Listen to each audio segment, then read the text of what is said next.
Let's imagine you are a data mogul, and in this analogy your data is your song, your lyrical genius, which goes into the internet cloud. However, there is various data validation and security concepts that you need to be aware of for your CISSP and CCSP exams, because whilst your data may be your profit, it may also be your downfall. So let's get into it by understanding some important cloud terminology concepts, starting with the cloud customer or consumer, which is the producer of the data, the song, the lyrical genius, who also chooses a cloud service provider, CSP, which is where the data will be transferred and stored. Important CISSP CCSP technical keynote. The cloud customer is always responsible, I repeat, always responsible for the security of their data, aka the song, and this includes all the security measures that goes into securing that data. And you may be wondering why this is the case. This is because of something known as the Cloud Shared Responsibility model. Now this is a video in its own right, but just at a very simplistic level. There is security off the cloud versus security in the cloud. And you can think of this as layers of the cloud.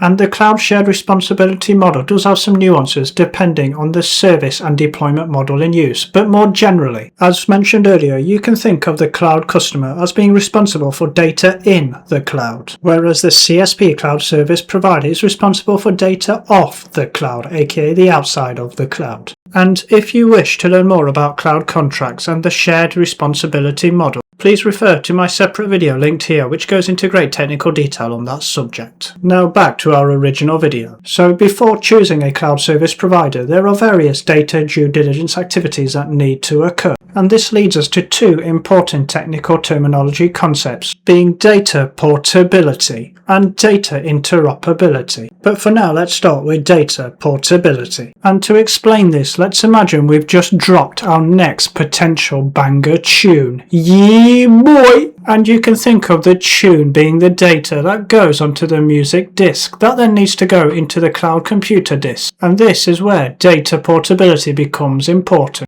Because let's imagine the CSP, let's call it CSP1, has a hard drive attached, aka cloud storage, where the cloud customer can place their data, aka this banger tune. And let's assume that this banger tune eventually gets into the cloud service provider's hard drives. And at this point, the tune is inside the CSP's cloud storage environment. Oh yeah! However, in the future you may decide to change CSPs, so you need to make sure data portability is high, meaning you can easily move the data from one cloud service provider to another and avoid any vendor lock-ins, because vendor lock-ins means you cannot, I repeat, cannot get your data out of the cloud service provider's system. So to explain this further, let's imagine the recording artist has dropped a banger tune and he knows this will be money, but only if he can transfer the data, aka portability, from cloud service provider 1 to cloud service provider 2. And closely linked to data portability is another important concept known as data interoperability. And this refers to the ability of two cloud systems to talk to one another, to exchange messages and information in a way that both can understand. Think about a common language of the cloud. And this common language is what facilitates the data portability through data interoperability. And now to go a little bit further into these two concepts, there are two more further subterms that you need to be aware of. And actually this is defined by the GDPR General Data Protection Regulation under Article 20, which actually talks about the context of data portability, specifically syntactic and semantic portability. And again, these two terms are complementary. So syntactic is all about the format and structure of the data, whereas semantic is all about the meaning and context, as in does the data actually make sense? Because the data could be in a syntactic correct format, however it could make no business sense. For example, a start date and end date might be syntactically correct in syntax, but may be flawed semantically in business logic, as logically a start date must come before an end date. And here's a bonus CISSP CCSP exam tip around data portability and specifically virtual machines in the cloud. There is a standard, an ISO standard 17203 or 17203, and this is known as the Open Virtualization Format, OVF, which essentially applies data portability and interoperability to virtual machines. Virtual machines including the operating system that needs to be moved from one cloud service provider to another. However, this this is not the same for containerization, which is a separate video in its own right, but I just wanted to mention this for the context of data portability and interoperability. Now, whilst on the topic of GDPR, let's take a look at Article 32, which is all about data security. Because data security alongside lyrical genius equals more money, more money, more money. Now, Article 32 mandates data controllers and data processors to implement appropriate technical measures to ensure the security of the data. But what exactly is a data controller and data processor? Good question, and here's a CISSP CCSP exam tip. Generally, the cloud customer aka music producer is usually the controller, whereas the cloud service provider CSP is usually the data processor. However, be aware there are nuances to this, and this is why it's important to know the cloud's shared responsibility model. So how exactly do we secure the data? Well, let's get technical by bringing in the hard drive, the music aka the lyrical data, which in this analogy is the data that we want to secure under Article 32 of Security of Data Processing. Well, there are a few different techniques to achieve data security. So let's start with pseudonymization, which is a data security technique that GDPR recommends that replaces direct identifiers like names with artificial identifiers or pseudonyms such as numbers, codes, or aliases. So think pseudonymization, think pseudonyms, think who's that boy? It's obviously not our music producer, or is it? Or is that the alias? Yeah boy! Now moving on to our next data security technique, which is encryption. And you can think of encryption as worth its weight in gold. Now encryption can be applied a few different ways, depending on where the data resides. For example, data could be at rest, in transit, or in use. Either way, it's important to use strong encryption standards and ciphers such as AES 256, which at the time of the video is very secure, but newer standards may arise when you watch this video later in the future. And here's another exam tip. The rule of thumb is that more security controls equal more cost, but ultimately the cloud provider can provide you as much security as you want as long as you are willing to pay for it. So in this analogy, it may come down to security risk, as depending on how valuable the data is or the future value of that song may be, e.g. will it be a banger tune in the future, may mean that you pay more now to secure that data in the long term to ensure that you get maximum profit. Yeah boy! And of course that your data is secure and safe, as of course there are a lot of data thieves out there.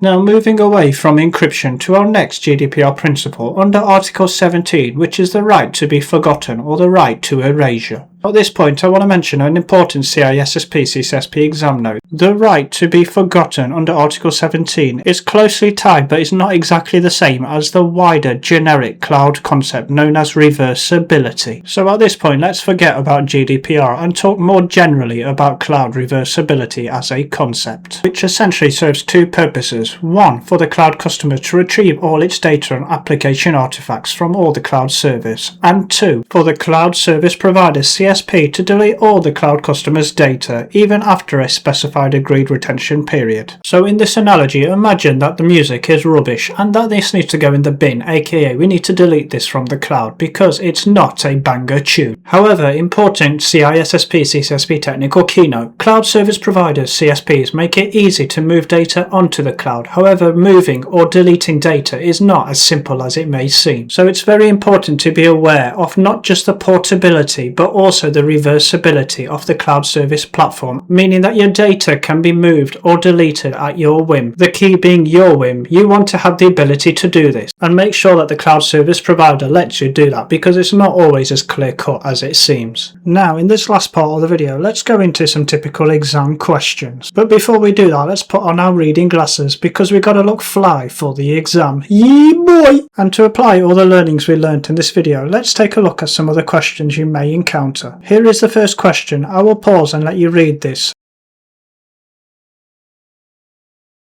And the answer, ladies and gents, is portability. So if you got this right, let's give yourself a victory dance. Now moving on to our second question, and again I will pause for a moment.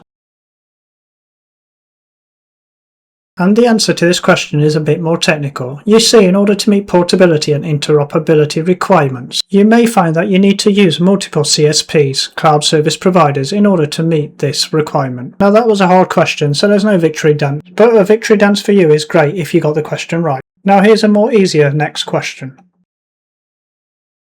Now essentially the goal of portability is being able to move your data, and by that I mean you have the ability to choose to move the data. Because here's a key note, not all cloud service providers allow you to move the data easily, and this results in a risk known as vendor lock-in. So a victory dance for you if you got this question right.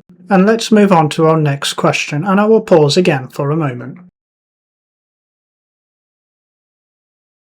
And the answer to this is interoperability. Hopefully you got that answer right. And if you found today's video enjoyable and informative, please be sure to like and subscribe if not already to help support this new channel's growth. As ladies and gents, your likes and subscribes are the only way me and YouTube know that you are enjoying these videos, and it's the only way this channel will grow. So don't be shy to like and subscribe.